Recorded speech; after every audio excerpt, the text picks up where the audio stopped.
Hi everyone, welcome back to the channel twin bros. मैं हूं जूही और आज हम लोग पढ़ने वाले हैं chapter management of support services, institutions and programme for children, youth and elderly. तो हम इस चैप्टर में 3 सेक्शन ऑफ सोसाइटी के बारे में बात करने वाले हैं।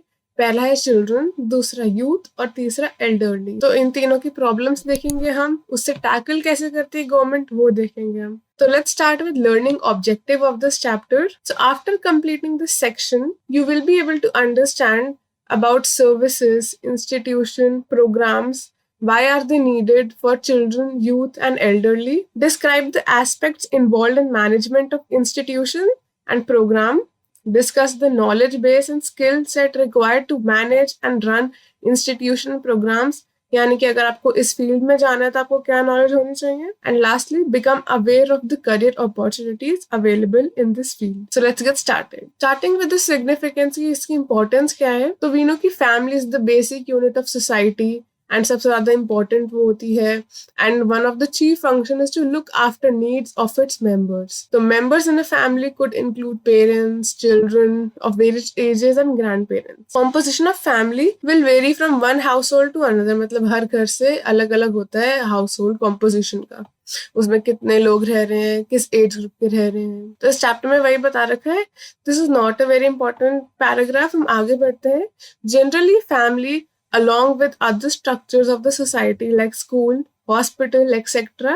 is expected to meet the needs of its members. तो सब एक साथ मिलके जो है एक दूसरे की नीड्स पूरी करते हैं। However, many families in our country are unable to meet even the basic needs of their members or access as well as utilize the various services provided by other structures of the society. और इसके बहुत अलग reasons है कि needs क्यों नहीं पूरी कर पाते हैं, जैसे कि lack of resources, specially financial, मतलब पैसों की कमी होने की वजह से, और भी बहुत सारे रीजंस है।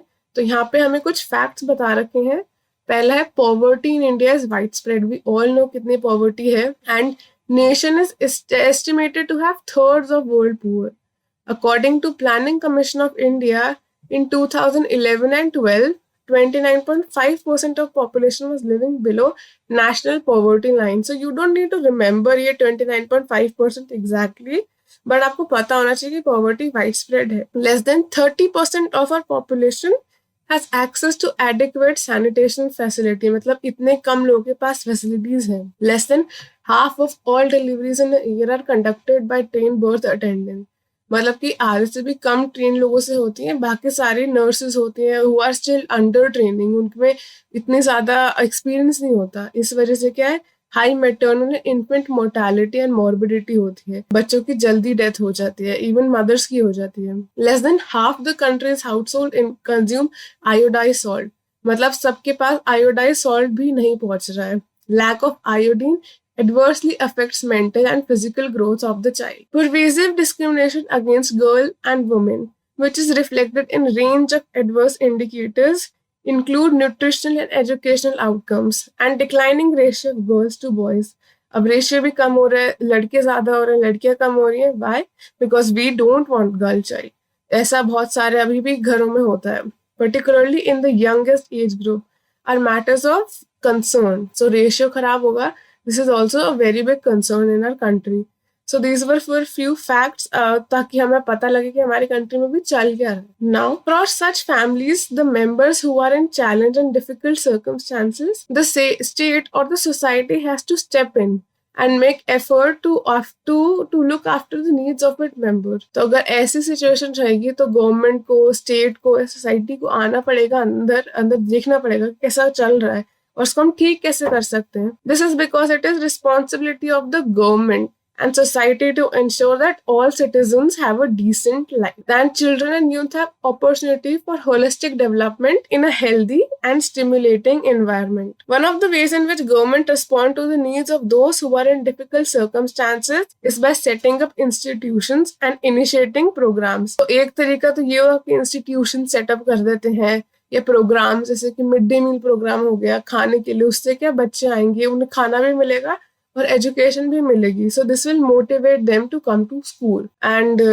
It also provides support to efforts of private sector and NGO sector. Some of these institutions and programs may focus on meeting specific needs, while some program adopt a holistic perspective. कुछ specific need पे focus करते हैं और कुछ holistic पे, मतलब कि पूरा ओवरऑल डेवलपमेंट एंड ग्रोथ पे, and provide interventional services to meet various needs of individual together. The latter approach stems from the philosophy that all needs of individual must be met together to have optimal impact. ये जो दूसरा वाला perspective है कि हमें सारा holistic development चाहिए, सारा पूरा ओवरऑल होना चाहिए, ये इसलिए बिकॉज ऐसा माना जाता है कि सारी नीड्स एक साथ पूरी होंगी तभी एक बड़ा इम्पैक्ट या कुछ अच्छा हो सकता है. So that is why holistic perspective भी अडॉप्ट किया गया है. Now we come to basic concepts. So why are we focusing more on children, youth and elderly?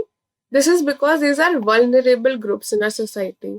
अब वल्नरेबल का मतलब क्या हुआ? The word vulnerable refer to those person or group in a society who are more likely to be affected by adverse circumstances on whom adverse circumstances are likely to have more harmful effect या impact.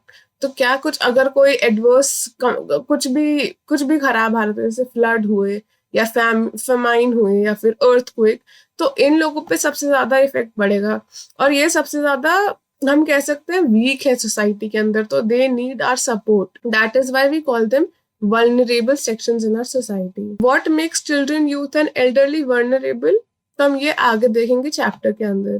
सबसे पहले देखेंगे why are children vulnerable? Children are vulnerable because childhood is period of rapid development in all domains and development in one area influences development in others. तो हर जगह development हो रही है और ओवरऑल डेवलपमेंट होनी बहुत इंपॉर्टेंट है. In order for the child to grow optimally, यानी अच्छे से ग्रोथ होने के लिए बहुत इंपॉर्टेंट है कि चाइल्ड की सारी नीड जैसे कि food, shelter, health care, love, nurturance, stimulation, ये सब कुछ उसको प्रोवाइड किया जाए, वरना अच्छे से ग्रोथ नहीं होगी. Adverse experiences can have lasting impact on child's development में वो बहुत प्रभाव दे सकता है और उसको खराब भी कर सकता है.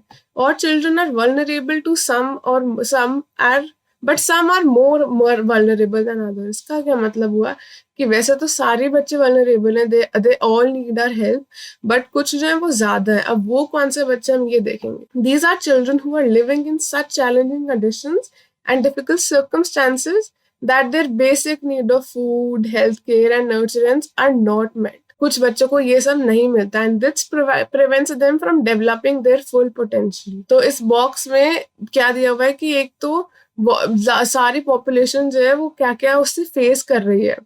तो nearly 2/3 of the children under 5 years of age suffer from moderate या फिर severe malnutrition, यानी उनको न्यूट्रिशन ढंग से नहीं मिल रहा है. Malnutrition affects development in all areas. About 3 million children live on streets without any shelter. Only 1 in 3 children of the preschool age has opportunity to be in early learning program.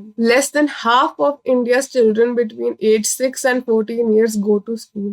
मतलब illiteracy बहुत ज्यादा है. A little over 1/3 of all children who enroll in standard 1 reach standard 8. The others drop out of school for one or other reasons. अलग अलग reason से उनके parents उसको school से निकाल ही देते हैं, उनकी एजुकेशन बंद कर देते हैं. 17 million children in India work as per official estimates. The actual numbers may be even more. ये तो ऑफिशियल्स को इतना पता लगा है, शायद कुछ होंगे जो रिकॉर्ड में नहीं आया होगा, वो उससे और भी ज्यादा हो सकता है. वर्ल्ड बैंक कहता है कि 44 मिलियन के अराउंड बच्चे हैं जो काम कर रहे हैं and it is not allowed, या फिर ये लीगल ही नहीं है. All children in difficult circumstances need care and protection but some violate the law और may be involved in anti social activities. Violate the law मतलब कि या तो उन्होंने कुछ ऐसे क्राइम कर दिया हो या इलीगल एक्टिविटी कर दी हो जिस वजह से उन्हें जेल जाना पड़े. तो जेल बच्चों के लिए नहीं होता, उनको दूसरे जगह पे रखा रहता है, जिसके बारे में अभी पढ़ने वाले हैं. Juvenile Justice यानी Care and Protection of Children Act 2000 is the first legal framework for juvenile justice in India. The act concerns itself with 2 categories of children. तो इसमें 2 कैटेगरी के बच्चे आते हैं. एक तो जो लॉ की कॉन्फ्लिक्ट में होते हैं, कॉन्फ्लिक्ट इन लॉ मतलब जिन्होंने कोई क्राइम कर दिया है, और दूसरा आता है in need of care and protection, मतलब जिनके पास कोई शेल्टर या घर नहीं है या उनके पेरेंट्स नहीं है। तो children in conflict are also called juvenile delinquents, मतलब जिन्होंने कोई क्राइम कर दिया है या इलीगल एक्टिविटी की है उन्हें जुवेनाइल डेलिक्वेंट्स कहा जाता है। Children in conflict are those who have been caught by police for violating the Indian Penal Code IPC। तो उन्होंने कोई भी क्राइम किया है तो they are caught by police और फिर उनको juvenile delinquents कहा जाता है। In other words they are arrested by police। जैसे कि कोई भी चोर होता है या कोई भी क्रिमिनल होता है वो पुलिस अरेस्ट कर लेती है, वैसे इन बच्चों को भी कर सकती है, arrested by police because they have committed or accused of a crime. The Act provides for special approach towards prevention and treatment of juvenile delinquency and provides a framework for protection, treatment and rehabilitation of children. It relates to juvenile in conflict with law and children in need for care and protection. ये दो type of बच्चे इसके under आते हैं। क्या करते हैं फिर वो प्रॉपर केयर देते हैं, protection, treatment, by catering to their development needs and by adopting child-friendly approach in education and disposition of matters in best interest of children। तो इस वे से क्या है वो उनकी लाइफ फिर से पाथ पे लाते हैं, फिर से सही करते हैं और क्या अप्रोच लेते हैं, चाइल्ड फ्रेंडली अप्रोच अडॉप्ट करते हैं। This act is in compliance with child rights convention and identified children in need of care and protection. तो यहाँ पे कुछ बताए हुए हैं, इनको अलग अलग तरीके से डिफ्रेंशिएट किया हुआ है कुछ बच्चों को। तो पहला है who are without any home और सेटल प्लेस और without any means of sustenance, मतलब कि उनको जिंदा रहने के लिए कोई और जगह नहीं है या फिर कुछ भी और पैसे या पेरेंट्स नहीं है। तो इसमें क्या क्या आते हैं, अबैंडन चिल्ड्रन या फिर street children, run away children जो अपने घर से भाग गए हो, या फिर मिसिंग चिल्ड्रन जो गुम हो गए हो। फिर दूसरा है who live with a person, जैसे कोई भी उनका कोई गार्डियन, मदर, फादर या कोई और who is unfit to exercise control over child or where there is a chance of child being killed, abused or neglected by the person। मतलब कि वो जो जिसके भी साथ रहता है चाइल्ड वो उसका ध्यान नहीं रख सकता, या फिर कोई चांस है उसका कि वो जो आदमी है या जिसके साथ भी वो रह रहा है बच्चा उसको मार सकता है, अब्यूज कर सकता है या फिर ध्यान ना दे उस पर। तीसरा, who are mentally or physically challenged, ill or suffering from terminal illness or incurable disease and have no one who can support or look after them। तो जिनको कोई फिजिकल या फिर मेंटल डिसेबिलिटी होती है या फिर वो बीमार होते हैं और उनका कोई ख्याल रखने के लिए नहीं होता, तो ऐसे बच्चे भी आते हैं। who are abused, tortured, exploited for purpose of sexual abuse or illegal act। और दूसरा, who are vulnerable and to being induced into drugs or trafficking, उन्हें किडनैप करके ड्रग अब्यूज देते हैं या फिर ट्रैफिकिंग करते हैं। who are victims of armed conflict, civil commotion और natural calamity, उससे भी बच्चे अपने घर से अलग हो जाते हैं तो इस वजह से भी उनको शेल्टर नहीं मिलती, तो they can be with IPC या फिर पुलिस के साथ रह सकते हैं। they also come under Child Rights Convention and एक और लास्ट हुआ who are likely to be abused for unconscionable gain, मतलब कि उनको यूज करके कोई भी गेन करना, जैसे कि आपने देखा होगा ट्रैफिक लाइट पे या रेड लाइट पे बच्चे होते हैं beggars and they ask for money, तो वो क्या होता है वो पैसे उनसे ले लिए जाते हैं और वो बाद में यूज करते कोई और, वो बच्चे यूज नहीं करते। सो यहाँ पे यही लिखा है, these include abandoned, orphaned, trafficked minors rescued from red light area, child laborers rescued from factories, lost, runaway, special needs children and children of prisoners। Now in vulnerable children के लिए कुछ प्रोग्राम्स या सर्विसेज गवर्नमेंट ने चलाई हैं, हम उनके बारे में देखते हैं। पहला है ICDS, ये हमने पिछले चैप्टर में भी पढ़ा था, integrated child development services of the government of India. It is the world's largest early childhood program which aims to meet health, nutrition, stimulation, early learning। ये सब इसके अंडर आता है and it is for children below 6 years of age। ये बहुत important है, याद रखना, below 6 years of age in an integrated manner so as to foster their development, ताकि उनकी डेवलपमेंट अच्छे से हो। तो यहाँ पे एक 1 मार्क आ सकता है कि dash is the world's largest early program which aims to meet health, nutrition, stimulation, early learning, ICDS।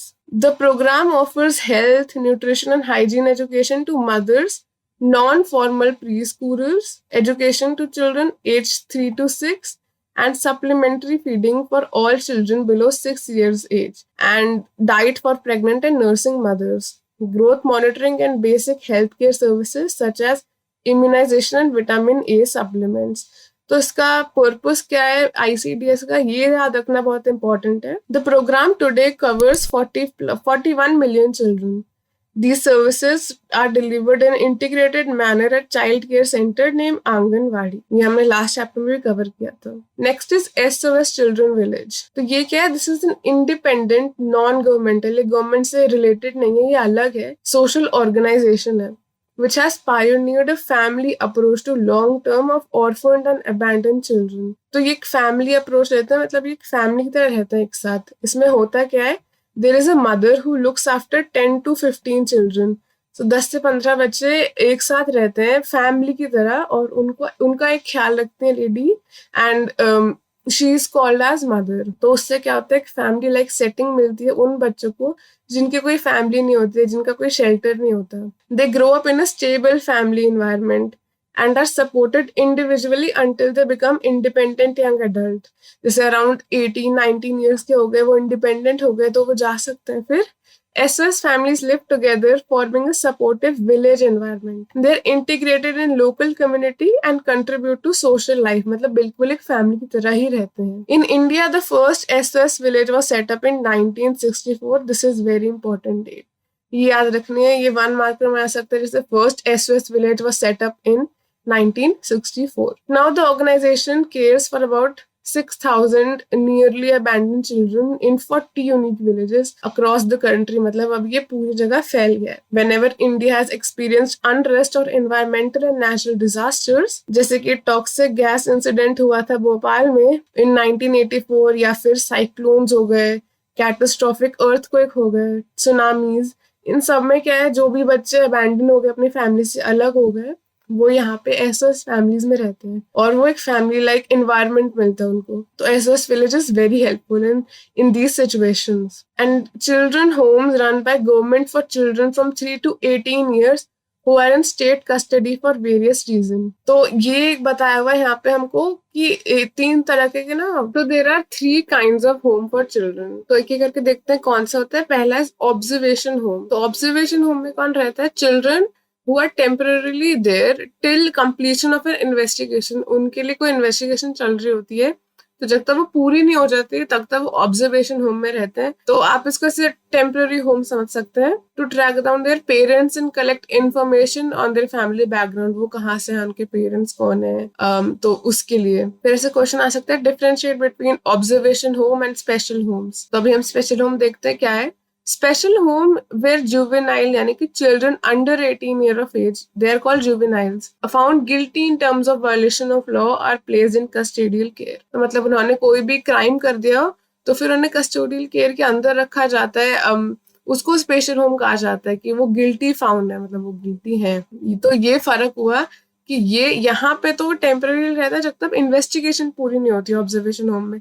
लेकिन स्पेशल होम में जब वो गिल्टी प्रूव हो जाते हैं किसी क्राइम करने के लिए, तब वो जहाँ रहते हैं वो स्पेशल होम होता है. यहाँ पे क्वेश्चन भी दिया हुआ है. Dash have been established by government where juveniles who violate the law are kept under custodial care. Answer is special home. Third is juvenile या चिल्ड्रन होम. ये आप इंटरचेंजेबली यूज कर सकते हैं दोनों नाम, जुवेनाइल या childrens home, where children whose families are not traceable, मतलब पता ही नहीं इनकी फैमिलीज है का, या फिर अनफिट और डेड और simply unwilling to take the child back. मतलब कि या तो फैमिली मिल ही नहीं रही है कहाँ पर है, या फिर फैमिली ने एक्सेप्ट करने के लिए मना कर दे कि हम इसका ख्याल नहीं रखेंगे, या फिर उनकी डेथ हो गई है, या फिर वो ठीक नहीं है, इतने हेल्दी नहीं है कि वो उसका ध्यान रख पाए किसी बच्चे का.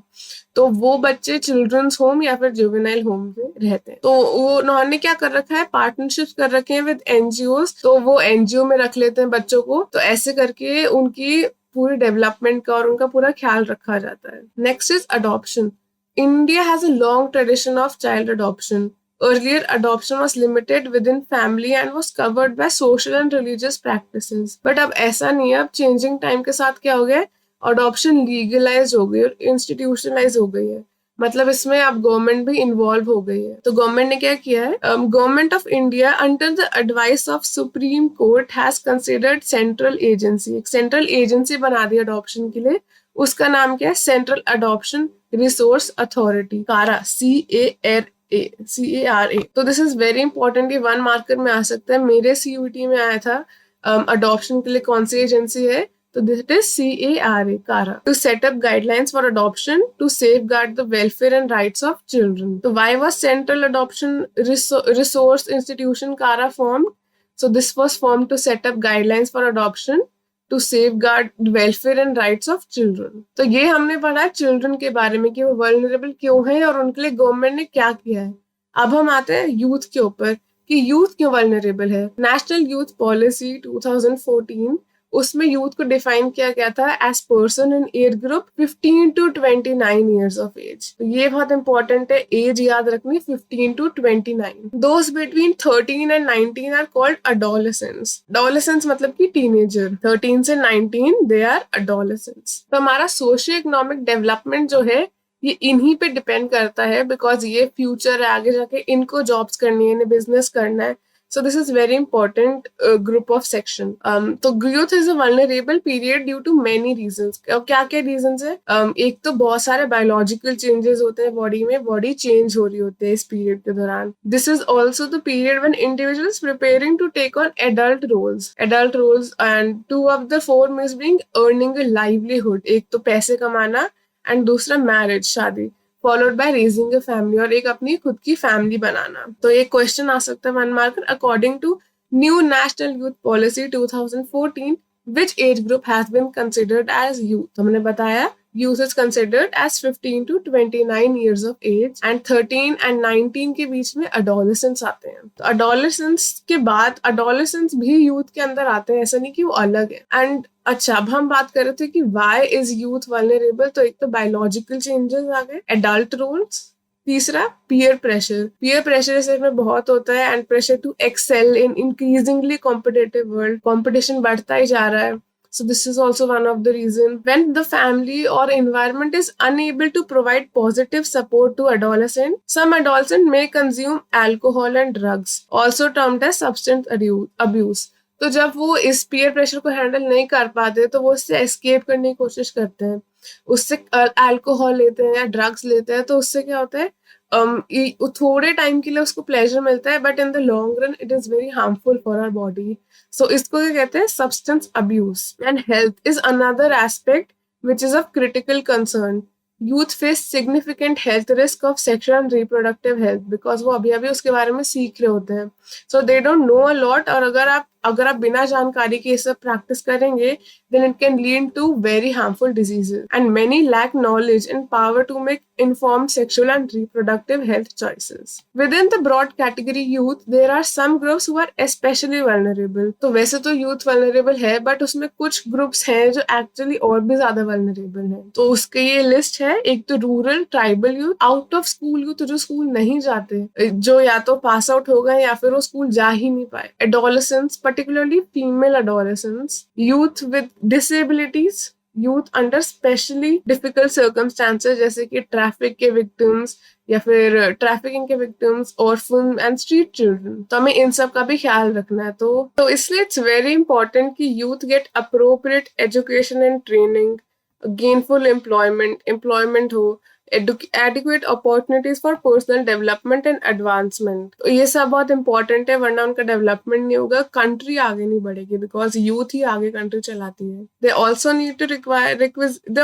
रिक्विजिट शेल्टर, मतलब कि अच्छा shelter, clean environment, and also basic health services of quality, social defence and protection from all manner of exploitation, suitable participation decision making bodies which are concerned with issues relating to youth and with socio-economic and cultural matter, as well as access to sport, physical education, adventure and recreation opportunities are also requisite। और ये सब जो यहाँ पे लिखा हुआ है, यही एक यूथ प्रोग्राम के अंदर हमारा टॉपिक है। उसके नीचे आएंगे, हम पढ़ेंगे कि कौन कौन से प्रोग्राम्स गवर्नमेंट ने चलाए हुए हैं। तो ऐसे क्वेश्चन आ सकता है कि briefly explain any 3 youth programs in India. So हम पढ़ने वाले हैं पहला है एनएसएस के बारे में, which is national service scheme. It aims at providing it is at college level. पहली बात तो कॉलेज लेवल स्टूडेंट्स के लिए है. So it aims at involving college level students in programme of social service and national development, like construction, repair of roads, school building, village Pond's,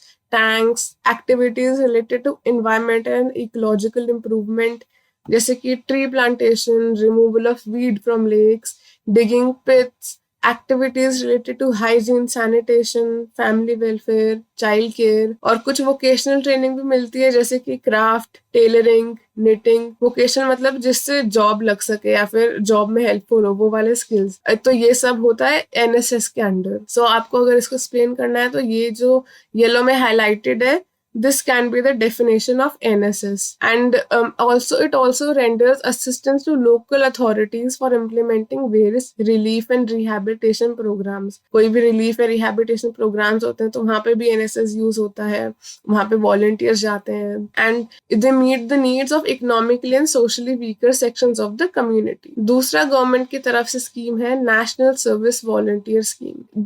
It provides opportunity to students who have completed their first degree to involve themselves in whole time basis. तो NSS के और इसमें क्या फर्क है basically, कि ये volunteering whole time पे नहीं है, ये कॉलेज लेवल स्टूडेंट्स के लिए. और यहाँ पे कंप्लीटेड फर्स्ट डिग्री वाले लोग आते हैं for whole time basis for short period of time, जैसे कि 1 या 2 years, ज्यादा नहीं, 1-2 साल के लिए आते हैं. In programs of national development mainly through Nehru Yuva केंद्र.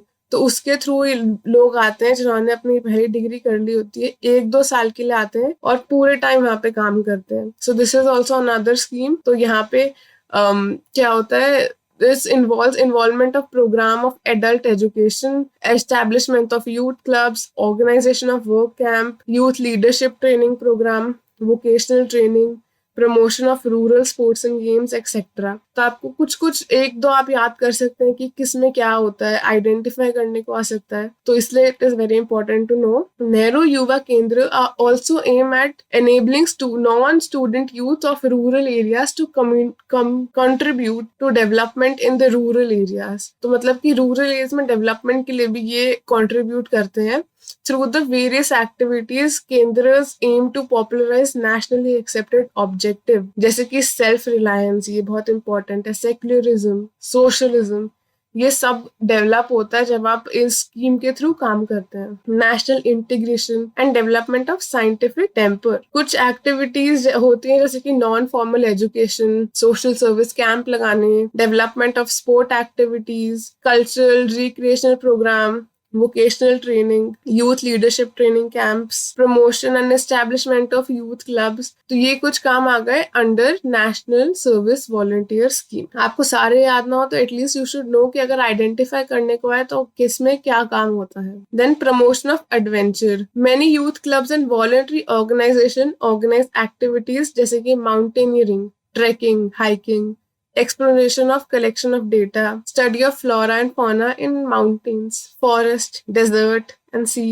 canoeing, coastal sailing, raft exhibition, swimming, cycling. ये सब आपको पहले पता चल रहा है स्पोर्ट्स के हैं, तो स्पोर्ट्स से रिलेटेड है, तो नाम याद रखना इजी हो गया. प्रमोशन ऑफ एडवेंचर, बिकॉज ये एडवेंचरस एक्टिविटीज हैं. तो इससे क्या है, by using financial assistance provided by the government. तो गवर्नमेंट ये सब करने के लिए फंड देती है, पैसे देती है, और इससे एडवेंचर का प्रमोशन होता है. तो इससे ये करता, इसका पर्पस क्या हुआ, इस तरफ घूमने के लिए नहीं है, because it also encourages spirit of adventure, risk taking, cooperative teamwork, capacity of ready and vital response to challenging situation. ये सारे skills हैं, बहुत important है लाइफ में आने. तो ये सब इससे encourage होते हैं, build होते हैं. And endurance among youth. Government also provide assistance for establishment and development of institutions to facilitate such activities. Next is scouts and guides. तो इसमें क्या होता है, government provides financial support, again financial funds, money देता है to training scouts and guides, organizing rallies and jamborees. तो ये सब आता है scouts and guides के अंदर. This is very important to remember कि आप कंफ्यूज मत होना। एडवेंचर के अंदर क्या क्या आता है, adventurous activities. Scouts and guide के अंदर आता है ऑर्गेनाइजिंग रैलीज, जम्बोरीज एक्सेट्रा। अब ये क्यों है, इससे क्या होता है, एक तो spirit of loyalty, patriotism and thoughtfulness for others, ये सारे स्किल्स और ये सारी फीलिंग आती है यूथ के अंदर। So this is also very important. Next is Commonwealth youth programme. इसके अंदर क्या है, India is participating in the Commonwealth Youth Program, which is aimed at making youth participate in development process of their respective country and to provide a forum for increasing cooperation and understanding among the Commonwealth countries. So Commonwealth countries के बीच में ये programme चलता है, तो इसमें India भी participate कर रही है। तो इस प्रोग्राम के अंदर 3 सेंट्रल रीजन्स आते हैं, रीजनल सेंटर्स होते हैं। तो इंडिया, जाम्बिया और गुयाना, तो ये 3 जगह आती हैं। और इंडिया का जो है एशिया स्पेसिफिक रीजन सेंटर जो है इंडिया के अंदर, that is in Chandigarh. So it is very important to remember कि इंडिया का कहाँ पर है, चंडीगढ़, इंडिया में। तो ऐसे क्वेश्चन आ सकते हैं, right one of the objectives of Commonwealth youth programme.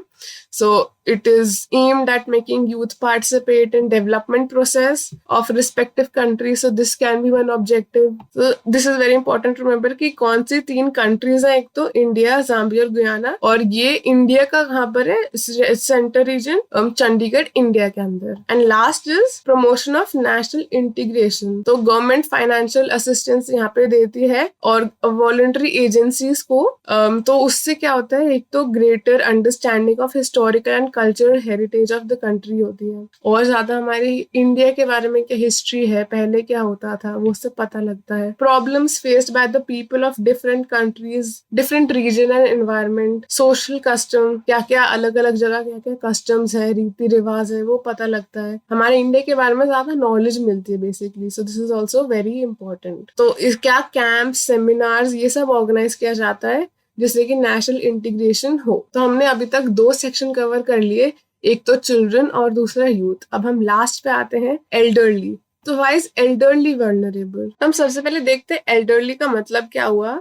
तो senior citizen is a person in the age group 65 years and above. तो इंडिया के अंदर 65 years अबव नहीं फॉलो होता है, इंडिया के अंदर क्या होता है 60 years एंड अबव। बाकी कंट्रीज में it is 65 years and above. तो there has been steady rise in population of older person. अब एल्डरली पॉपुलेशन इंडिया में बहुत ज्यादा बढ़ रही है। इसका रीजन मेनली क्या है, लाइफ एक्सपेक्टेंसी जो है वो बढ़ रही है। अब लोग ज्यादा एज तक जिंदा रहने लगे हैं बिकॉज हमारा एडवांसमेंट हो गया टेक्नोलॉजी के अंदर, अच्छी मेडिसिन आ गई हैं, तो इसलिए लाइफ एक्सपेक्टेंसी बढ़ गई है। पहले कम थी, अब ज्यादा हो गई, यहाँ पे यही बताया गया है। And it is second largest number of, we have second largest number of senior citizen in the world after China. तो ये कुछ फैक्ट्स दिए हुए, मेजोरिटी यानी कि 80% of the elderly population lives in rural areas, मतलब वो गांव में, विलेजेस में रहती है। तो इसलिए उनका देखभाल करना या डिलीवरी सर्विसेज, कोई भी सर्विस देना उनको बहुत ज्यादा चैलेंजिंग हो गया, मुश्किल है, बिकॉज वहाँ पे टेक्नोलॉजी इतनी ज्यादा है नहीं। फेमिनाइजेशन ऑफ एल्डरली पॉपुलेशन, इसका क्या मतलब है, फेमिनाइजेशन मतलब कि ज्यादा फीमेल्स हैं अब एल्डरली पॉपुलेशन में, मेल्स कम है, ज्यादा फीमेल्स है, फीमेल ओल्डर एल्डर्स आर ज्यादा, that is what is called feminization, it comes from the word females. तीसरा, increase in number of older old. Older old का मतलब क्या हुआ, जो 80 से भी ऊपर होते हैं, that is called older old. Older old population भी ज्यादा हो गई है, काफी ज्यादा हो गई है, 80 से ऊपर भी लोग हैं। अ लार्ज परसेंटेज यानी कि 30% of senior citizen is below poverty line. These are very easy to remember facts, आपको पता होना चाहिए कि क्या क्या है। ऐसा क्वेश्चन आ सकता है, टेल सम फैक्ट्स और व्हाई इज यूथ वल्नरेबल और why is life expectancy of elderly increasing, या फिर कुछ tell special features about elderly, ऐसे करके। तो elderly are a vulnerable group due to various reason. पहला, health. Health is a major concern because उनकी health सबसे ज्यादा फ्रैजाइल होती है, कभी भी खराब हो सकती है, इससे उनका ज्यादा ध्यान रखना पड़ता है। The elderly are more vulnerable to diseases because of decreased physiological reserve। वो बूढ़े हो गए होते हैं, उनकी बॉडी अब इतना ज्यादा फाइट नहीं कर सकती ज्यादा इलनेसेस से, उनका डिफेंस मैकेनिज्म भी स्लो हो जाता है। Ageing process itself leads to certain disabilities, जैसे कि लो विजन, आई साइट खराब हो जाती है, blindness resulting from cataract, deafness resulting from nerve impairment, सुनाई कम देने लगता है, दिखाई कम देने लगता है, चल फिर कम पाते हैं, loss of mobility, from arthritis, and general inability to care for oneself. So this is one of the very big reason, that is because they are vulnerable. Secondly, in the family life cycle for many, this may be a period when they find themselves alone because children are likely to have moved away from the family either because of marriage or to earn a living. तो क्या होता है, इस as में बच्चे बड़े हो जाते हैं, they move out of houses, तो दे फाइंड देमसेल्व्स अलोन. उनके पास कोई ख्याल रखने के लिए नहीं होता, कोई बात करने के लिए नहीं होता. So this is also very big reason they are vulnerable. So यहाँ पे ऐसे क्वेश्चन आ सकते हैं, what are some concerns in terms of elderly. तो आप एक तो हेल्थ का कंसर्न बता सकते हैं. Second is because they are alone. So that is why this is also very big concern. Many experience feeling of loneliness, isolation and a sense of being burden on others. Burden क्योंकि they are not working, वो खुद से कमा नहीं रहे, खुद काम नहीं कर रहे, so उनको लगता है कि हम burden ना है. Many individuals find themselves financially dependent on younger generation, which may add to feeling of stress. इससे भी stress होता है because they are not खुद से financially independent, वो किसी और पर dependent है. Further, especially in metropolitan cities, there is fragmentation of traditional family network. अब क्या हो गया, मेट्रोपॉलिटन सिटीज में there is more of nuclear families and less joint families. So that is also putting stress on elderly, क्योंकि वो अकेले रहने लगे हैं. Certain features of city life, small family size, nuclear family, lack of free time to care for aged, limited living space, high cost of living, long working hours, ये सारा क्या होता है, इससे lead to reduced support from family. And sometimes concept like privacy, space, independence, materialism, focus on self are also responsible for inability to adequately care for adult. तो जब बच्चे बड़े हो जाते हैं, they feel like we need privacy, space, independence, तो वो elderly से दूर रहने लगते हैं. सो इससे भी क्या एल्डरली को प्रॉब्लम हो सकती है. सो इस पैराग्राफ में यही बताया हुआ था कि उनकी इमोशनल नीड्स भी बहुत ज्यादा इंपॉर्टेंट है और वो पूरी नहीं हो पाती. That is why also they are vulnerable. In the above description should not make you think that there are only problem difficulties in old age. ऐसा नहीं कि सिर्फ प्रॉब्लम्स या डिफिकल्टीज हैं. अभी भी बहुत लोग खुश रहते हैं ओल्ड एज में. In many families elderly are well respected. बहुत ज्यादा हमारे इंडियन कल्चर में तो ये है कि हम बहुत ज्यादा एल्डरली को रिस्पेक्ट देते हैं. And continue to find fulfilment. One positive feature concerning elderly population is that most 60 और more year old are economically active. मतलब वो फिर भी कमा रहे हैं या फिर उन्होंने कहीं इन्वेस्टमेंट्स कर रखी हैं, तो वो एकदम कंप्लीटली डिपेंडेंट नहीं होते किसी और पे. They are engaged in sectors for which there is no specific age of requirement, जैसे कि मैंने बताया. What is needed is to recognize that elderly as human resource and their rich experiences and residual capacity be put to optimum use for benefit of national development. तो हम ये सब तो देख रहे थे कि उनकी हेल्थ ऐसी है, उनको लोनलीनेस हो सकती है और हमें काम पे जाना है या प्राइवेसी चाहिए, बट वी डोंट सी कि उनके पास बहुत सारे एक्सपीरियंस है and as a human resource वो बहुत यूजफुल हो सकते हैं. So this is why they are very important. Elderly population is also important because they have residual capacity. उनके पास बहुत पहले से कैपेसिटी होती है और उनके पास बहुत एक्सपीरियंस होता है. इससे हमारा नेशनल डेवलपमेंट में हेल्प हो सकती है. Their ability to lead healthy and fruitful life should be ensured by the government. तो गवर्नमेंट का काम है कि उनकी लाइफ अच्छे से रहे चले, तो इसलिए उन्होंने क्या है, government adopted national policy for older person in 1999. तो ये ईयर याद रखना है आपको. 1999 में गवर्नमेंट ने निकाला था national policy for older persons. तो क्या क्या कुछ प्रोग्राम्स हैं, जैसे हमने अभी यूथ के लिए प्रोग्राम्स पढ़े,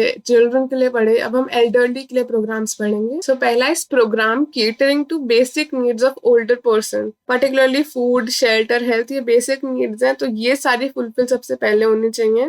programmes to build and strengthen intergenerational relationship, मतलब एक जनरेशन से दूसरे जनरेशन के रिलेशनशिप ठीक करना, बिल्ड करना, स्ट्रॉन्ग करना, जैसे कि between children, youth and older person. Programmes for encouraging active and productive ageing, मतलब वो काम करते रहे, वो प्रोडक्टिव रहे. Programmes for providing institutional as well as non institutional care service to older person. Research, advocacy, awareness building programmes in field of aging.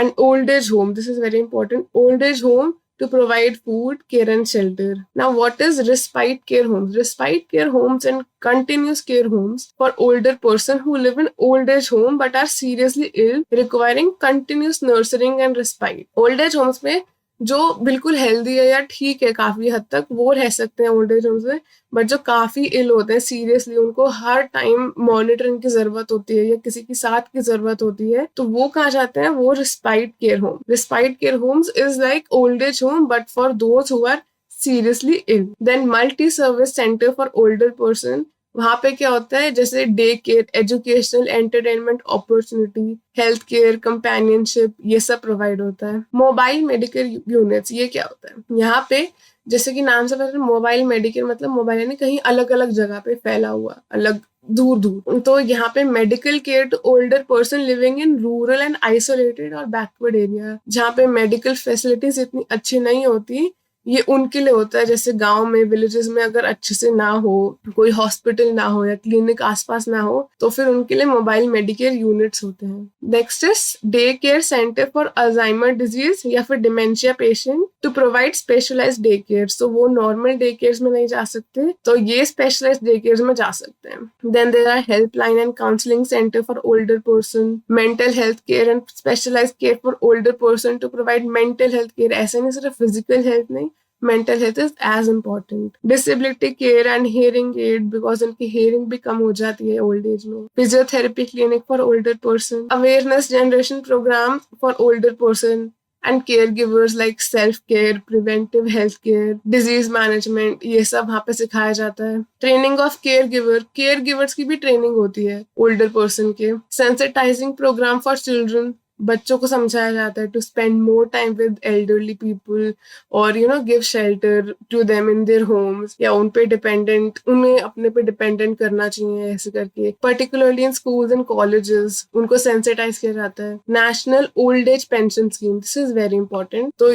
NOAPS meant for old persons who are considered destitute, which is not having any regular means of subsistence on their own, or through financial support from family members। मतलब वो खुद बिल्कुल भी नहीं कमाते, उनके पास कोई भी मीन्स नहीं अपने आप को जिंदा रखने का, या फिर वो बिल्कुल ही अपने फैमिली मेंबर्स पे डिपेंडेंट है फाइनेंशियली, उन्हें कहते हैं डेस्टिट्यूट। तो उनके लिए national old age pension scheme चालू की है गवर्नमेंट ने। तो beneficiary should be above 65 years and उन्हें अपना प्रूफ ऑफ एज देना पड़ता है कि हाँ मैं 65 से ऊपर का हूँ, और वो डेस्टिट्यूट स्टेटस है मेरा, मतलब मेरे पास कोई भी तरीका नहीं है पैसे कमाने का, मेरे फैमिली मेंबर्स मुझे नहीं देते, मैं खुद नहीं कमाता। The state government can add to the amount from their own resources. तो ये हो गया national old age pension scheme. Now coming to preparing for career, तो अगर आपको इस फील्ड के अंदर करियर बनाना है तो आपको क्या आने चाहिए, स्किल्स, क्या पढ़ाई करनी चाहिए। In this career choice you may either work as incharge और मैनेजर ऑफ सर्टेन एक्टिविटीज और in an already functioning programming institute, या फिर आप एक अपना खुद का सेटअप शुरू कर सकते हैं, इनिशिएट सेटअप ऑर्गेनाइजेशन या फिर प्रोग्राम फॉर यूथ, चिल्ड्रन या फिर elderly. Whatever be the case, it will be career path for which you will be required to develop broad knowledge base and multiple skill. मतलब केवल एक skill से काम नहीं होगा,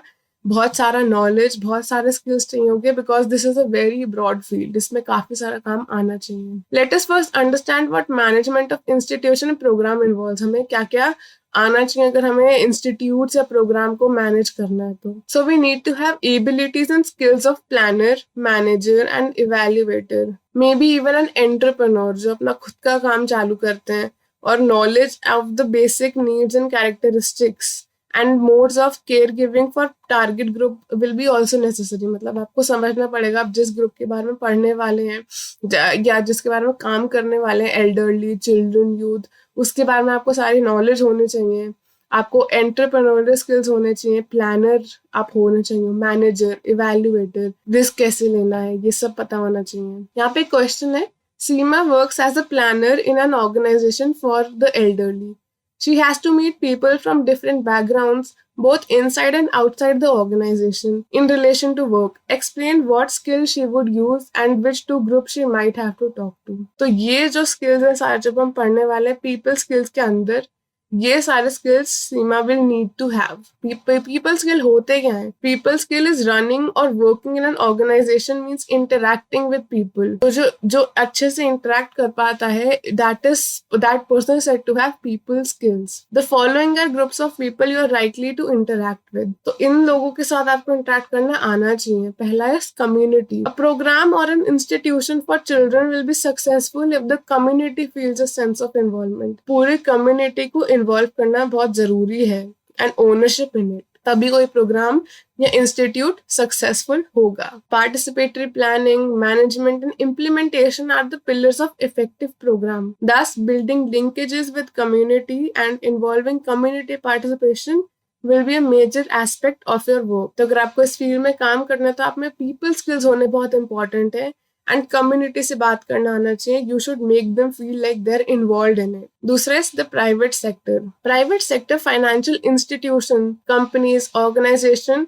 have come in big way to support innovative program and institution। Why? Because वो finance करते हैं, पैसे देते हैं इंस्टीट्यूट को या फिर इन प्रोग्राम्स को। तो इट इज वेरी इंपॉर्टेंट कि आप इनसे अच्छे से बात करें, इनसे नेटवर्किंग करें। This is a positive step as it is an opportunity for private sector to discharge its social responsibility.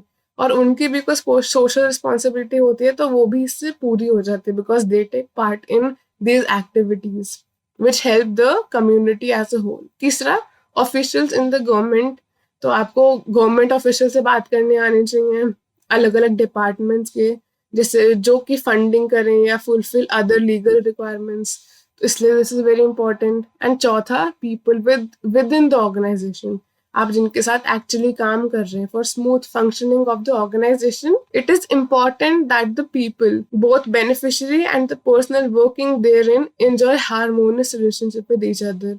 मतलब जिनको इससे फायदा हो रहा है और जो उनके लिए काम कर रहे हैं, दोनों में अच्छा रिलेशनशिप होना बहुत इंपॉर्टेंट है, अच्छे से कम्युनिकेशन होना बहुत इंपॉर्टेंट है। Cultivating cordial interpersonal relations is a major factor in success of an organisation. Interpersonal मतलब एक दूसरे से बातचीत करना और अच्छे से एक दूसरे को समझना, वो रिलेशनशिप होने बहुत इंपॉर्टेंट है। फिर दूसरे स्किल्स, ये तो पीपल स्किल्स हमने देख ली कि आपको किन किन पीपल से इंटरेक्ट करना पड़ेगा। Now we come to administrative skills. तो वो कौन कौन से हो गए? एक तो handling finances, recruiting personal, renting space, buying equipment, maintaining records and stocks. तो ये सब एडमिनिस्ट्रेटिव स्किल्स के अंदर आ जाता है। You need to have these also, because आप अगर एक प्रोग्राम या इंस्टीट्यूट चला रहे हैं तो ये सब भी काम में आएगा। Now last but not the least, the person needs to have vision. It is very important to have a vision. उससे आपको पता लगता है कि आपको करना क्या है आगे, about what he wants to achieve, how the organization will contribute to meeting needs of the target group। अब target group जो भी आपका है उसको आप help करोगे कैसे? This is called having a vision। A person with a vision is usually deeply committed to that cause and has a strong passion for work in that area। The first step in preparation for this career is to develop a knowledge base। मैंने जैसे बताया, skills और knowledge base होने बहुत important है। and understanding about children, youth and the elderly। आप जिसके लिए भी काम करना चाहते हैं, तो children के लिए, youth के लिए, elderly के लिए, उनके problems के बारे में पता होना चाहिए, उसका सोल्यूशन आपके पास होना चाहिए, उनको आप हेल्प कैसे करोगे, फंडिंग कहाँ से लाओगे। These are all the things you should keep in mind. अब हम देखते हैं हमें पढ़ाई क्या करनी है इसके लिए। It would be appropriate to obtain undergraduate degree in home science. Home science is also known as family and community sciences, this is another name. या फिर सोशल वर्क, या फिर कोई भी सोशल साइंस के अंदर आपको डिग्री होनी इंपॉर्टेंट है।